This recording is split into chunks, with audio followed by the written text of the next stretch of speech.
Mesdames, Messieurs, bienvenue dans cette grande édition du journal sur votre chaîne Canal Congo Télévision, une édition qui s'ouvre avec cette communication du ministre de la Santé publique, le Dr Eteni Longondo, qui déclare la fin de la 10e épidémie à virus Ebola ici en République démocratique du Congo, tout en relevant la présence de la 11e épidémie dans la province de l'Équateur, précisément à Mbandaka, depuis le 31 mai dernier. Nancy Leka nous donne plus de détails à ce sujet. Suivez. 1171 personnes s'en sont sorties guéries grâce aux innovations dans la lutte et dans la recherche sur le vaccin et le médicament. Cette riposte ayant permis l'expérimentation d'un médicament, le MAB114, fruit de la collaboration entre l'INRB de la République démocratique du Congo et le NIH aux États-Unis, rendant désormais la maladie à virus Ebola une maladie traitable. Chers compatriotes, au moment où nous déclarons la fin de cette 10e épidémie, notre pays fait face à la 11e qui s'est déclarée à Mbandaka dans la province de l'Équateur depuis le 31 mai 2020. Bien que le pays soit en plus engagé dans la mobilisation de fonds et des énergies contre la pandémie de Covid-19, le ministère de Santé entend capitaliser les bonnes leçons apprises et les facteurs de succès de cette longue épidémie pour assurer le plus efficacement possible une réponse conséquente à Mbandaka. Je ne saurais ne pas remercier les partenaires de soins de première ligne du Nord Kivu, du Sud Kivu et de l'Ituri, le relais communautaire ainsi que les cadres nationaux et provinciaux qui ont donné de leur savoir et engagement pour venir à bout de cette épidémie, parfois au péril de leur vie. La victoire sur cette longue épidémie tient aussi de la résultante de la coopération internationale à travers nombreux de nos partenaires d'appui au développement. C'est la bonne occasion pour moi de reconnaître leurs apports et contributions à la fois techniques. La riposte de la 10e maladie à virus Ebola s'est effectuée dans une zone d'insécurité et de conflits armés. Malheureusement, dans ce contexte, nos équipes ont connu beaucoup d'incidents de gravité variable allant de menaces de tout genre à la destruction méchante des sites jusqu'au sacrifice suprême de certains d'entre nous. Vous le savez, 2 jours de suite, les motocyclistes ont pris d'assaut les principales entrées menant au siège du Parlement. Certains véhicules et résidences des personnalités du FCC ont fait l'objet d'attaques de ces motards trouvés sur place. Quelques manifestants ont livré leurs impressions. Rebecca Kalombo. Vive tension à ce jour aux alentours du palais du peuple à Lingwala. De motocyclistes ont barricadé les principales entrées menant au siège du Parlement et ont brûlé des pneus. Ne fait état des cas d'attaque contre le véhicule identifié comme appartenant à des députés nationaux. Plusieurs résidences des personnalités du FCC ont aussi fait l'objet d'attaques de ces motards qui disent défendre la justice congolaise. Quand vous voyez tout le monde ici, c'est-à-dire le peuple congolais s'est mobilisé comme un seul homme pour venir barrer la route aux détracteurs qui cherchent à déstabiliser les institutions de la République. Notre constitution, dans son article 64, dit « Nous sommes dans l'obligation de barrer la route » dans un groupe d'individus ou des individus qui cherchent à déstabiliser les institutions de la République. Et n'oubliez pas, je m'adresse directement au Ben Minaku. Il était ici, magistrat, il a été chassé par son incompétence. Laurent Désiré Kabila lui a chassé parce qu'il n'était pas à la hauteur. C'est aujourd'hui, il vient, un faisait des leçons. Nous disons non. Cette loi, nous ne voulons plus. Tous les membres congolais, tous les peuples congolais et les membres de l'IDPS, nous disons non à la proposition de cette loi. D'ailleurs, nous fustigeons avec dernière énergie. S'ils persistent, ils nous verront dans leur chemin. Que la justice soit prise en otage par un camp politique. Ça veut dire que les juges ne peuvent pas prononcer le verdict sans qu'il ait consulté le ministre de la Justice. Et ça, nous disons non.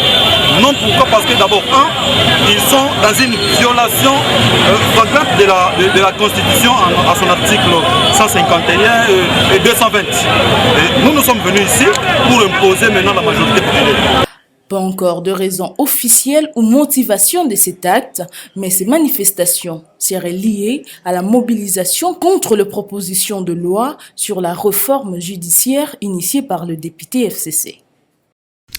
En réaction justement à ces attaques dont fait l'objet certains cadres du FCC, le secrétaire général permanent adjoint du parti PPRD, Ferdinand Kambere, accuse l'Union pour la démocratie et le progrès social d'avoir planifié ces troubles. Pour lui, les partis présidentiels appliquent tout simplement son agenda qui consiste à reprendre, à faire route ensemble avec la plateforme Lamuka. Bonandinga. Des manifestations planifiées. Le secrétaire général Kabouya l'a dit. C'est un parti politique. Secrétaire permanent adjoint du Parti du Peuple pour la Reconstruction et la Démocratie PPRD, Ferdinand Kambere accuse le parti présidentiel UDPS d'avoir planifié le trouble enregistré ce mercredi à Kinshasa. Et pour lui, il est clair que ces incidents visent tout simplement à fragiliser l'accord que le lui. Je crois que l'UDPS avec lequel nous sommes en coalition doit s'amender. On ne peut pas être en même temps au pouvoir et être en même temps en train d'allumer. Imaginez tous ces gens qui sont en train de perdre l'air bien. Qu'est-ce qu'ils ont à voir avec une loi simplement qui propose une réforme par rapport à la magistrature? Et tout le monde sait que la réforme sur la magistrature est en cours. Et c'est un processus de longue haleine. Est-ce que vous voulez que je vous dise que même en France, jusqu'aujourd'hui, ce débat continue, alors que c'est une vieille démocratie? En Allemagne, par exemple, la subordination du parquet par rapport au ministre de la Justice, ça continue à être en Allemagne. Mais pourquoi on veut instrumentaliser la jeunesse? Et surtout quand je vois même la Mouka se joindre dedans, je vois tout de suite les retours à l'accord de Genève. On veut mettre du feu sur les pays, on veut brûler les pays et trouver un prétexte qu'il y a une proposition de loi. Une proposition de loi, la discussion est à l'interne. Il y a un agenda caché et on le sait bien. C'est tout ce qu'ils ont toujours raconté, bien qu'ils soient au pouvoir. Leur souci, c'est de voir l'ancien président être arrêté. Leur souci, c'est d'arrêter certaines personnalités pour se rassurer qu'ils ont maintenant le pouvoir. Je crois que ça, c'est une malhonnêteté politique, une escroquerie tout simplement en politique. Maintenant, on a compris que ce n'est pas la proposition de loi qui est ce problème. Parce que lorsque Jean-Jacques Mamba, il a été arrêté alors qu'il avait ses immunités. Est-ce qu'il y avait cette loi-là? Lorsque nous avons vu amener toujours ces mêmes Wewa, entourer les palais de peuple, comme ce qu'ils font aujourd'hui, est-ce que la loi-là était là? La loi-là de Minakou n'est qu'un prétexte. Et les magistrats de parquet, que les gens ne trompent pas l'opinion ici, les magistrats de parquet savent ce qu'ils doivent faire comme mission. Ce sont des avocats de la République, ce sont des avocats de la société. Ils sont là pour représenter l'opinion ou l'intérêt public. Ils sont là pour couvrir les enquêtes, ils sont là pour enquêter eux-mêmes, ils sont là pour poursuivre les délinquants de la République. Et ce pouvoir-là, personne ne leur a ôté ça. Mais dire qu'il y a une différence entre un magistrat de siège et un magistrat de parquet et que cette différence doit ressortir dans nos lois de façon cohérente, ça devient une cause pour mettre le feu sous le pays. Non, c'est un prétexte tout simplement. Tout à fait autre chose à présent, tractation autour de la désignation du successeur de Corneille Nangaa à la tête de la Commission électorale nationale indépendante de l'Église du Christ au Congo rassure que les démarches en cours visent à obtenir un consensus sur cette question. C'est le directeur de cabinet du numéro 1 de cette confession religieuse, le révérend Eric Senga Simba, qu'il a dit au communicateur de la MOCA avec qui il a échangé ce jeudi. Le révérend Eric Nsenga est ici interrogé par Bonheur Nzinga. Et c'est là que nous avons donné clairement la position de l'Église du Christ au Congo, qui est celle de dire nous restons fermes dans les processus en exigeant le préalable des réformes. Et donc sur cette question, nous ne tergiversons pas. L'Église du Christ au Congo exige à ce niveau qu'il y ait des réformes préalables. Mais il faudrait nuancer parce que les uns les autres pensent que nous allons aux réformes puisqu'on aurait échoué dans les processus de désignation. Nous rappelons ici que quant à ce qui concerne les processus de désignation, il n'y a jamais eu de vote. Et donc il n'y a pas un candidat au nom des confessions religieuses sur fond duquel on statuerait pour désigner. Donc à ce niveau, le constat est que les confessions religieuses n'ont pas encore trouvé un nom de manière consensuelle qui pourrait être envoyé ou délégué à la composition de la CENI. Vous avez suivi, et nous l'avons rappelé encore une fois, que la question de la désignation des animations ne relève pas que de 8 confessions religieuses.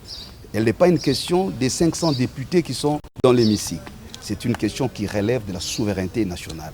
Elle est existentielle pour notre nation. Vous savez que nous sommes sortis de plusieurs crises.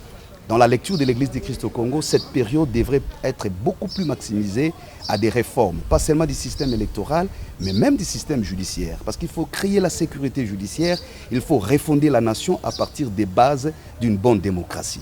Si les uns les autres ont recouru à un sursaut patriotique pour essayer de mettre en place les institutions actuelles, ce n'est pas par la naïveté de la population, mais c'est plutôt par la grandeur d'âme. Nous saluons aujourd'hui qu'il y ait l'alternance pacifique au sommet de l'État, mais nous devons passer de l'alternance pacifique à l'alternance démocratique. C'est cela la lecture de l'Église du Christ au Congo. Et pour ce faire, il nous faut des bonnes élections. On ne peut pas parler de bonnes élections sans un appareil crédible que la CENI. Et donc c'est comme ça que nous disons, ce ne sont pas des discussions fermées, nous sommes heureux de rencontrer nos compatriotes qui sont venus discuter. Ils ne sont pas les seuls. Nous rencontrons également des autres familles politiques, du FCC, de la société civile.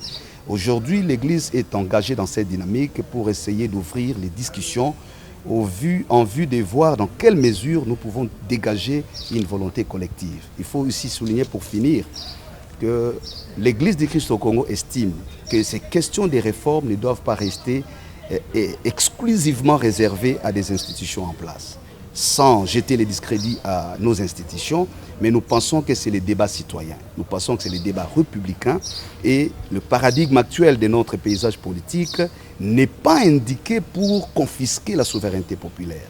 Donc il est de bonne loi que les politiques réfléchissent dans ce sens parce que comme l'Église, nous avons besoin de trouver une commune mesure, une médiation intelligible pour pouvoir aller ensemble vers un destin commun.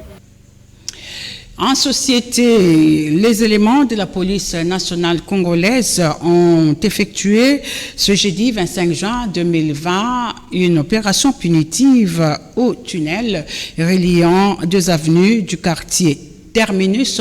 Nous sommes là dans la commune de Lemba, une action décriée par les habitants de cette municipalité qui accuse la police de les insécuriser de façon permanente. Rebecca Kalombo nous dit davantage dans ce reportage. C'est au tunnel reliant les avenues Kilango et Kilija dans la commune de Lemba que tôt ce matin du jeudi, les policiers ont mené une opération punitive contre les paisibles habitants. Préalablement, une opération d'arrestation sans motif du jeune arrive à Kizoleta au prétexte d'un rassemblement non autorisé de jeunes dans ce tunnel. En réalité, la police a débordé dans son intervention, c'est l'un des témoins. Ça vraiment c'est criminel. C'est crime. car devant l'opposition de ses habitants, les coups de balle ont été tirés par les éléments de la police à bout portant, indiquent d'autres qui parlent d'une action violente injustifiée. Des sources concordantes affirment que ce genre d'opérations de la police sont réguliers dans la commune de Lemba au quartier Terminus. Dans la plupart des cas, les policiers extorquent la population sous un prétexte jugé fallacieux, poursuit ses sources.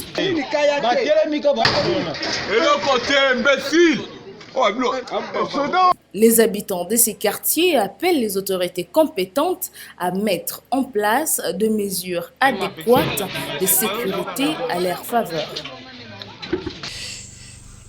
Une nouvelle triste dans cette grande édition du journal. Le monde sportif congolais en deuil. L'ancien joueur de l'équipe nationale Léopard, Emeka Esanga Mamale, n'est plus. Il a tiré sa révérence ce jeudi 25 juin 2020 à l'hôpital Saint-Joseph. Rebecca Kalombo nous en parle.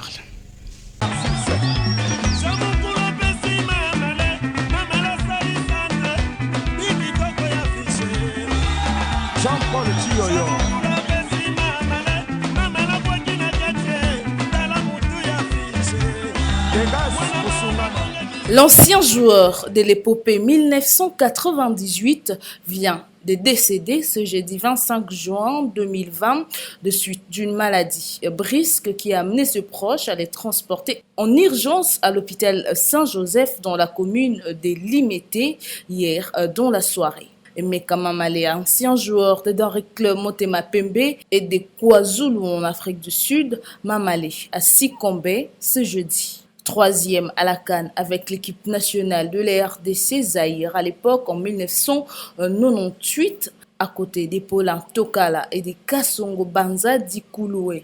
Emeka Mamale s'était illustré par ses petits crochets et centres millimétrés lors de cette compétition africaine. De quoi laisser de bons souvenirs. C'est avec une grande consternation que j'ai appris la mort de ces grands icônes du football congolais. Il nous a quittés cet après-midi, comme je viens de l'apprendre. Mamale fut un grand joueur. Il a livré pas mal de matchs avec nos 11 de Léopard.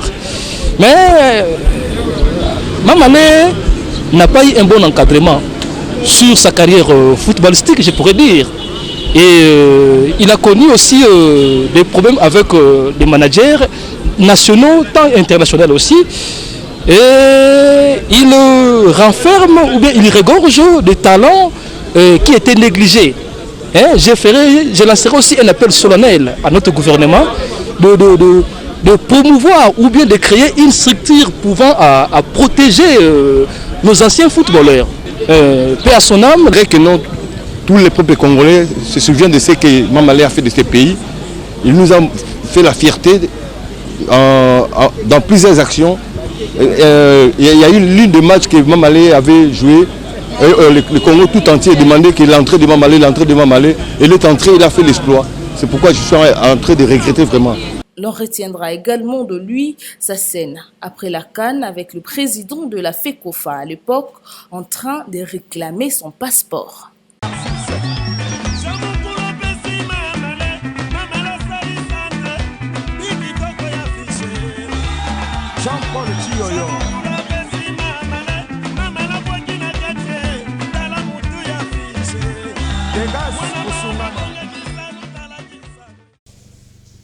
Et on boucle cette grande édition du journal par la revue de presse dans une sélection et commentaires de Maxime Makabou. Réagissant aux troubles assortis des casses mercredi à Kinshasa, Mouilania accuse, Kabuya nie. C'est avec ces titres à la une du Forum des As que s'ouvre, mesdames et messieurs, cette revue de presse. Ainsi renseigne le journal. Une foule de manifestants est descendue mercredi 24 juin dans la rue à Kinshasa pour s'opposer à 3 propositions de loi initiées par le député Obin Minaku et Gary Sakata pour la réforme de la justice en RD Congo. En colère, les manifestants ont caillassé le véhicule du député Singhi avant de s'attaquer à la résidence de Jean-Marie Kassamba et brûler l'hôtel de l'ancien gouverneur de Kinshasa, André Kimbuta, situé à quelques accablures du palais du peuple, Néhémie Mulania, cité par les quotidiens, déclare que le FCC n'attend pas s'arrêter à une simple condamnation, bien au contraire promet de donner une réplique calibrée aux troubles observés ces derniers jours. Trop, c'est trop, le FCC y réservera des réponses proportionnelles au plan juridique, politique et parlementaire, a juré mercredi devant la presse l'ancien directeur des cabinets de Joseph Kabila. Cependant, poursuit la source, l'UDPS, par la bouche de son secrétaire général Augustin Kabouya, cité par les tabloïds, a nié toute implication de ses militants dans la chienlit d'hier, conclut le journal. Recrutement de mercenaires à la faculté de droit pour torpiller la gestion de l'État. C'est le tour d'Obem Minako et Sakata s'exclame en manchette au Capi News. C'est le tour, écrit l'hebdo, après l'initiation de la nation ou la révision constitutionnelle, la loi électorale Bocha qui conditionnait l'identification de la population avant les législatives nationales et provinciales.